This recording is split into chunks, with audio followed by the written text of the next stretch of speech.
नमस्कार। आज मार्गशीर्ष शुक्ल दशमी शके 1938 सादर करीत आहोत ठाणे वार्ता। ठळक घडामोडी। अकृषी कर न भरणाऱ्या 143 मोबाईल टॉवर्सला सील। भूखंड मिळाल्यास नवीन जिल्हा शासकीय रुग्णालय उभारणं शक्य, दीपक सावंत। आणि जिल्ह्यातील धरणांमध्ये गेल्या वर्षीच्या तुलनेत अधिक पाणीसाठा, या आणि इतर घडामोडी विस्तृतपणे पण काही क्षणातच। आपण श्री स्थानक वाहिनी आपल्या संगणकावर आणि मोबाईलवरही पाहू शकता। ठाणे वार्ता पहा श्री स्थानक वाहिनीवर। आता सकाळी 9:15 पासून रात्री 9:15 पर्यंत ठाणे वार्ता, ठाण्यातील पहिलं दृकश्राव्य माध्यम।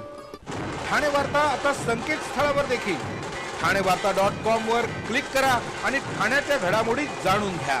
ठाण्यातील पहिलं ऑनलाईन माध्यम ठाणेवार्ता.com।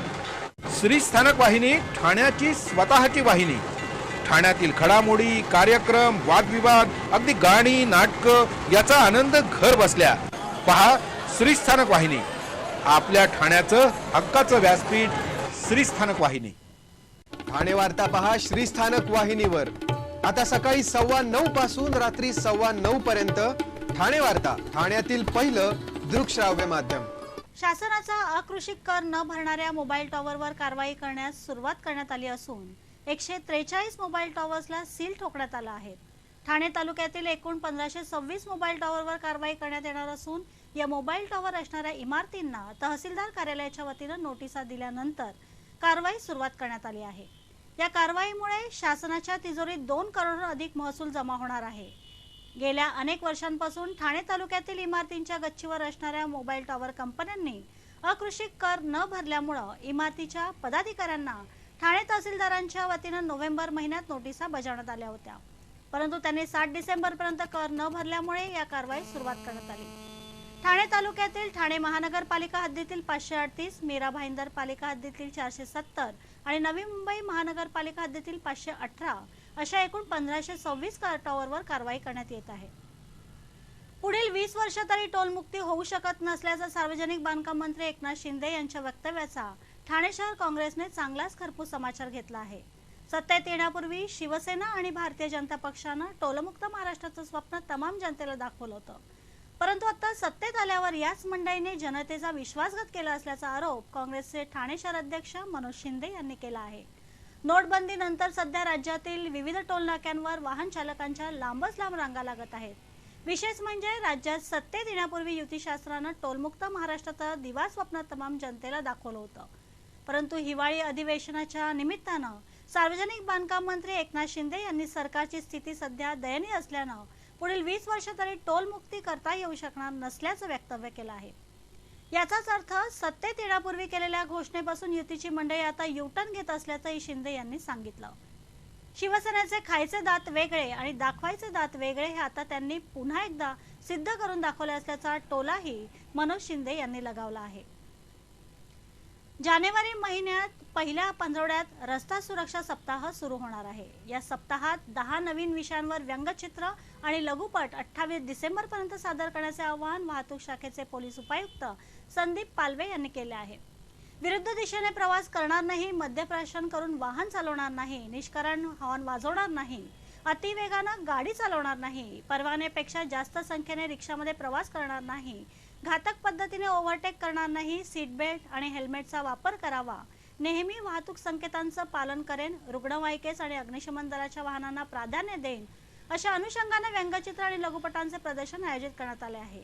इच्छुकांनी त्यांच्याकडील व्यंगचित्र आणि लघुपट तयार करून 28 डिसेंबर पर्यंत पोलीस निरीक्षक श्रीकांत सोंडे यांच्याकडे सादर करावेत असे आवाहन करण्यात आले आहे। ठाणे वार्ता पहा श्री स्थानक वाहिनीवर। आता सकाळी 9:15 पासून रात्री 9:15 पर्यंत ठाणे वार्ता, ठाण्यातील पहिलं दृकश्राव्य माध्यम। आपला परिसर स्वच्छ आणि सुंदर ठेवण्यासाठी ठाणे महापालिकेत सहकार्य करा। ओला सुका कचरा वेगवेगळा जमा करा आणि रोगराईपासून मुक्तता मिळवा। ठाणे वार्ता आता संकेतस्थळावर देखील ठाणेवार्ता.com वर क्लिक करा आणि ठाण्याच्या घडामोडी जाणून घ्या। ठाण्यातील पहिलं ऑनलाईन माध्यम ठाणेवार्ता.com। डॉक्टर आणि रुग्णांचं पिढ्यानपिढ्यांचं जिव्हाळ्याचं नातं म्हणजेच डॉक्टर बेडेकर हॉस्पिटल। आता अत्याधुनिक सोयी सुविधा आणि तंत्रज्ञान युक्त वंध्यत्व निवारण केंद्रात IVF आणि टेस्ट ट्यूब बेबीची ही सुविधा। डॉक्टर बेडेकर हॉस्पिटल, महर्षी कर्वेपथ, ठाणे. 65 वर्षांची निरंतर सेवा. ठाणे वार्ता पहा श्रीस्थानक वाहिनीवर. आता सकाळी 9:15 पासून रात्री 9:15 पर्यंत ठाणे वार्ता, ठाण्यातील पहिलं दृकश्राव्य माध्यम. जिल्हा शासकीय रुग्णालयाची इमारत जीर्ण झाली असून सध्या अस्तित्वात असलेल्या जागेमध्ये नवीन रुग्णालय उभारणं अशक्य असल्यानं महापालिका अथवा शासनानं भूखंड दिल्यास नवीन जिल्हा रुग्णालय उभारता येईल असं आश्वासन आरोग्यमंत्री दीपक सावंत यांनी दिलं आहे. कल्याण ग्रामीणचे आमदार सुभाष भोईर यांच्या तारांकित प्रश्नाला उत्तर देताना आरोग्यमंत्र्यांनी हे आश्वासन दिलं आहे. सध्याच्या जिल्हा शासकीय रुग्णालयाची इमारत 1930 मध्ये बांधण्यात आली होती. या इमारतीची दुरावस्था झाली असून त्याचा त्रास जिल्ह्यातील रुग्णांना होत आहे. या रुग्णालयाच्या नूतनीकरणाविषयी आणि त्यामध्ये अत्याधुनिक सोयीसुविधा उपलब्ध करून देण्याविषयी उपस्थित करण्यात आलेल्या प्रश्नाला उत्तर देताना आरोग्यमंत्री दीपक सावंत यांनी भूखंड उपलब्ध करून झाल्यास रुग्णालय उभारणं शक्य होईल असं स्पष्ट केलं. पालकमंत्र्यांच्या अध्यक्षतेखाली शासकीय रुग्णालयाकरता जागा मिळवण्यासाठी लवकरच एक बैठक आयोजित करण्यात येणार आहे. गेल्या वर्षीच्या तुलनेत यंदा ठाणे आणि आजूबाजूच्या परिसराला पाणी पुरवठा करणाऱ्या धरणांमध्ये पाण्याचा 40% अधिक साठा आहे. ठाणे आणि आजूबाजूच्या परिसराला बारवी धरणातून पाणी पुरवठा केला जातो. यंदा चांगला पाऊस झाल्यामुळे बारवी धरणात 89% उपयुक्त पाण्याचा साठा आहे. गेल्या वर्षी याच काळात तो 59% होता. बारवी धरणाची पाणी साठवण क्षमता 272 दशलक्ष घनमीटर आहे. सध्या या धरणामध्ये 208 दशलक्ष घनमीटर पाण्याचा साठा आहे. गेल्या वर्षी याच काळात पाणीसाठा 152 दशलक्ष घनमीटर इतका होता. भातसा धरणामध्येही यंदा चांगला पाणीसाठा असून भातसा धरणात 85% पाणीसाठा आहे. गेल्या वर्षी याच काळात तो 70% होता. इंटरनॅशनल युथ फेलोशिप तर्फे ठाण्यामध्ये एका संगीत विषयक कार्यक्रमाचं आयोजन करण्यात आलं आहे. येत्या 14 डिसेंबरला गडकरी रंगायतनमध्ये हा कार्यक्रम होणार आहे. इंटरनॅशनल युथ फेलोशिप ही जगातील युवकांचं प्रतिनिधित्व असलेली मोठी संस्था असून ती 92 देशांमध्ये पसरली आहे. युवकांचं सक्षमीकरण करण्यासाठी ही संस्था काम करते. गडकरी रंगायतनमध्ये होणाऱ्या या कार्यक्रमात विविध देशातील युवक आपली कला सादर करणार आहेत. अलीकडेच एका पत्रकार परिषदेमध्ये ही माहिती देण्यात आली. यावेळी इंटरनॅशनल युथ फेलोशिप संस्थेच्या प्रतिनिधींनी ये दोस्ती हम नहीं तोडेंगे हे गाणं आणि नृत्य सादर केलं.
श्रीस्थानक वाहिनी ठाण्याची स्वतःची वाहिनी.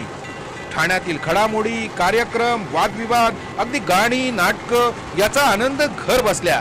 पहा श्रीस्थानक वाहिनी, आपल्या ठाण्याचं हक्काचं व्यासपीठ. श्रीस्थानक वाहिनी.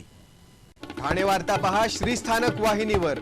आता सकाळी 9:15 पासून रात्री 9:15 पर्यंत ठाणे वार्ता, ठाण्यातील पहिलं दृकश्राव्य माध्यम. ठाणे वार्ता आता संकेतस्थळावर देखील ठाणेवार्ता.com वर क्लिक करा आणि ठाण्याच्या घडामोडी जाणून घ्या.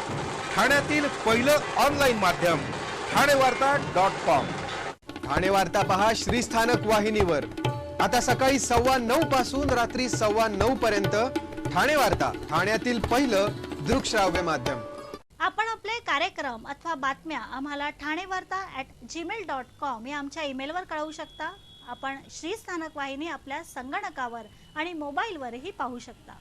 आता ठळक घडामोडी शेवटी पुन्हा एकदा. अकृषिक कर न भरणाऱ्या 143 मोबाईल टॉवर्सवर सील.